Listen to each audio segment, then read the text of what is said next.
Hadirat Tuhan itu adalah satu kenikmatan luar biasa. Hadirat Tuhan itu punya kita orang percaya, karena Tuhan rindu setiap anak-anaknya mempunyai hubungan yang intim dengan Dia. Dalam khotbah-khotbahnya ayah rohani saya sering berkata, aku mendengar suara Tuhan, kemudian hadirat Tuhan. Hadirat Tuhan begitu luar biasa ketika beliau berdoa. Ayah rohani saya bernama Victor Faraknimela dan Ibu Vivi Faraknimela. Saya terinspirasi dengan beliau. Saya mulai mencari Tuhan dengan lebih lagi. Saya membaca buku rohani Catherine Kuhlman, Smith Wigglesworth, Robert Lee Arden, dan semua itu membuat saya semakin hari semakin menyala buat Tuhan. Shalom, Sobat Don Pras, apa kabar semuanya? Saya berharap semua teman-teman dalam keadaan baik. Pada hari ini teman-teman, saya akan share tentang pengalaman merasakan hadirat Tuhan. Hadirat Tuhan itu membuat sukacita, damai sejahtera, dan kemampuan supernaturalnya bisa kita alami dalam kehidupan sehari-hari. Dan saya berpikir, saya tahu Dia Immanuel, tapi saya punya kerinduan untuk dapat mengalami Tuhan dalam kehidupan sehari-hari. Mulai saya berdoa, saya menambahkan jam doa saya dengan berbahasa roh, dan ketika rasa lapar itu semakin hari semakin luar biasa, itu bukan jadi satu keharusan, itu satu kerinduan yang sangat dalam. Memang tidak ada formula yang baku untuk mendapatkan hadirat Tuhan, tetapi jelas saya belajar kepada orang tua rohani saya, mentor rohani saya. Saya belajar dari Ibu Vivi, Pak Victor Faraknimela untuk mendapatkan hadirat Tuhan selalu dalam diri saya. Di samping itu, firman Tuhan adalah cermin rohani kita. Ketika kita lapar akan Tuhan, Tuhan akan terus menambahkan pengalaman-pengalaman rohani yang menambah keyakinan kita akan Immanuelnya. Dia selalu beserta kita. Jadi pada suatu saat teman-teman, saya teringat saya kenal dengan Marjo Xiao, nama family name ya kalau tidak salah. Dia berasal dari Ambon. Dia harus mengambil suaka ke Belanda karena waktu itu Ambon terjadi kerusuhan. Bapak Ibu Saudara ingat ya tentang kerusuhan di Ambon, tentang konflik agama. Nah, kemudian setelah dia ada di Zwolle waktu itu masih salah satu bagian dari cabang gereja kami di Delft. Nah, di situ saya sudah mulai tahu, kenal, tetapi saya lebih kenal dengan Marjo ketika dia ikut retret. Waktu retret anak muda, kuasa Tuhan bekerja dengan dahsyat. Siapapun yang ada di ruangan itu ketika membuka hatinya pasti mengalami jamahan Tuhan, mengalami pemulihan, mengalami sukacita yang luar biasa. Dan saya ingat Marjo ada di situ waktu itu. Nah, ketika kuasa Tuhan, hadiratnya menguasai ruangan itu, tiba-tiba dia berontak teman-teman. Dia tiba-tiba dia badannya gede, terus dia menendang semua kursi. Saya ingat Pak Victor berdoa, hadirat Tuhan menguasai engkau, dan dia terjatuh. Waktu dia terjatuh teman-teman, ketika dia terbangun, dia bersaksi kepada kita semuanya bahwa ketika saya bangun, saya rasa beban yang selama ini ada di hidup saya seperti diangkat oleh Tuhan. Luar biasa. Kejadian itu membuat dia semakin lapar akan Tuhan, semakin bertanya kepada saya. Nah, kita jadi teman yang dekat ketika setelah retret itu. Jadi dia nginep di rumah saya. Dia bertanya, Don, aku juga pengen ngalamin seperti kamu, hadirat Tuhan yang luar biasa yang aku alami di retret. Tapi aku ini belum bisa berdoa, Don. Gimana, Don? Terus aku bilang, aku kalau jelasin mungkin kurang pandai. Waktu itu saya belum punya pengetahuan seperti sekarang. Karena gini, pengetahuan itu semakin bertambah ketika kita membaca firman Tuhan setiap hari, dan itu membangun kerohanian kita, ya kan? Nah, jadi saya bilang gini, okay, I don't know much, saya tidak tahu banyak, tapi yang saya tahu tentang hadirat Tuhan. Oke, kita berdoa aja, gimana Marjo? Oke, jadi kita berdoa. Aku berdoa, Marjo jangan kaget ya kalau kamu belum biasa mendengar berbahasa roh. Saya berbahasa roh. Kata sekunda put saya saya menyanyikan lagu penyembahan, pujian penyembahan. Saya biasa Tuhan ajarkan tentang Mazmur. Next time saya cerita tentang doa syafaat yang dipimpin oleh Tuhan. Nah kemudian saya berdoa Basyaro, Tuhan, Engkau ada di sini. Aku percaya kuasa dan hadirat-Mu ada di sini. Karena Engkau Allah yang selalu rindu kepada kami anak-anak-Mu. Tuhan, kuasa-Mu menaungi tempat ini. Waktu saya berdoa, kuasa-Mu menaungi tempat ini, kami merasakan satu damai sejahtera yang menyelubungi ruang tamu itu. Dan Marjo saya suruh buka mata. Saya bilang begini sama Marjo, buka mata supaya kamu tahu ini bukan drama, ini nggak drama.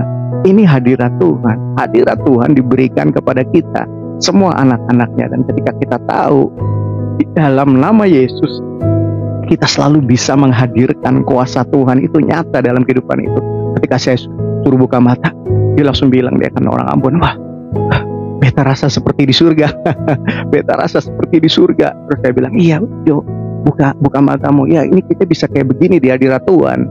Jadi hadirat Tuhan adalah ketika kita menjadi satu dengan Dia.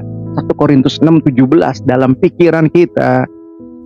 Sebenarnya hadirat Tuhan itu lebih dari perasaan, lebih dari bulu kuduk yang berdiri atau apapun. Tetapi hadirat Tuhan ketika kita menyadari Dia beserta kita selalu dan kita terkonek dengan Dia melalui firman-Nya. Saya coba menjelaskan dengan sederhana kepada Marjo, buka mata Jo, nih lo rasain nih. Ya beta rasa. Tapi Don, beta belum bisa berdoa. Oke, tenang aja. Nanti Tuhan akan pandu kamu untuk berdoa. Jadi gimana caranya? Oke ya, kenapa kita nggak minta aja sama Tuhan Yesus untuk kamu dapat berdoa? Iya, aku kalau berdoa pendek-pendek. Aku nggak tahu gimana caranya berdoa seperti yang biasa di gerejaku nggak seperti itu. Nah, kita nggak usah bicara gereja tentang denominasi, kita bicara tentang hati Yesus yang mau setiap orang untuk mengalami kedekatan dengan Dia waktu itu. Oke, ya udah, ini kan ada hadirat Tuhan, kita minta aja. Terus aku berkata begini, Tuhan Yesus, Marjo mau mengalami doa yang dipimpin oleh Engkau. Dan tiba-tiba teman-teman, Marjo langsung parah. Kuasa Roh Kudus menaungi dirinya. Nah, ketika kuasa Roh Kudus menaungi dirinya itu teman-teman, dia langsung begini, dia buka mata, Don, aku ngelihat ada ibu-ibu yang sedang menangis. Terus aku bilang gini, ya udah, kamu bilang sama Tuhan, ngapain itu ibu-ibu itu? Terus iya, kata Tuhan doain. Ya udah, doa. Terus dia berdoa. Terus dia bilang, wah, kok beta? Dia buka mata lagi. Hadirat Tuhan ini luar biasa ya Don. Iya, hadirat Tuhan luar biasa. Sungguh mengubah pola pikir kita bahwa kita nggak hidup cuma begitu aja di dunia. Ini dalam hadirat Tuhan, dalam hadirat luar biasa Tuhan. Terus dia berkata begini, tiba-tiba dia berdoa. Saya juga kaget karena lancar sekali bahasanya. Dia seperti melihat sesuatu dalam visinya, dalam mata rohaninya terbuka, kuping rohaninya terbuka.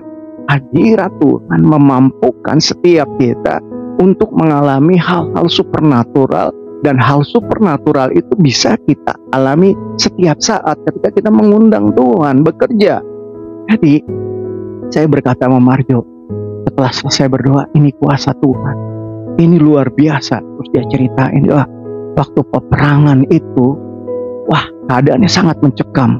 Jadi di desa saya biasanya kita sudah mendengar derap, drup, karena semua listrik mati, lampu, dan semua kejadian itu seperti sangat mencekam sekali. Dan kita diwanti-wanti oleh orang tua-tua, penatua, jangan berkata kasar, jangan berkata jorok. Kalau berkata jorok, nanti musuh akan bisa menyerang atau membuat panah itu menyentuh badanmu.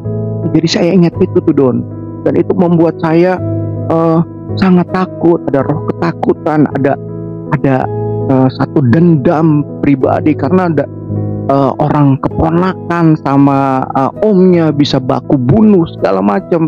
Bahkan maaf kata, kita melakukan hal-hal yang biadab, tapi karena kita lakukan itu karena kita membela diri. Wah, pokok keadaan mencekam. Nah itu kenapa waktu di retret itu aku seperti meronta gitu, menendang kursi-kursi karena saya nggak tahu gitu. Nah tapi kuasa Tuhan itu mencekam dan bukan mencekam, maksud saya begitu membuat damai sejahtera, sukacita, sehingga beban saya itu diambil. Nah kuasa Tuhan itu teman-teman bisa kita alami setiap saat, tergantung kerinduan kita teman-teman. Dan hadirat Tuhan itu membuat sekarang Marjo melayani Tuhan. Saya mendengar Marjo sekarang menjadi pendeta juga di Manado. Nah puji Tuhan. Buat Marjo yang nonton video ini, Pendeta Marjo silahkan hubungi saya ya, karena saya juga rindu untuk mendengar kesaksian-kesaksian Anda. Ya, Tuhan Yesus luar biasa teman-teman. Hadirat Tuhan itu adalah satu kenikmatan kita, tapi kita juga jangan terlena di situ, karena kita masih punya tugas dari hati Yesus untuk memuridkan, untuk menceritakan kebaikan Yesus melalui hadirat Tuhan ini. Ada sesuatu yang berbeda dari kita. Kita bukan stop untuk kepentingan pribadi kita, tetapi untuk share tentang kebaikan kasih Kristus. Kalau orang itu memerlukan hadirat Tuhan karena engkau sudah mengalaminya, engkau bisa berkata, mari berdoa bersama aku. Engkau akan merasakan kuasa Tuhan yang menjamah, merubah, memulihkan, menyegarkan, memberi pewahyuan. Nah juga buat teman-teman yang belum mengalami hadirat Tuhan, minta kepada Tuhan. Kenapa?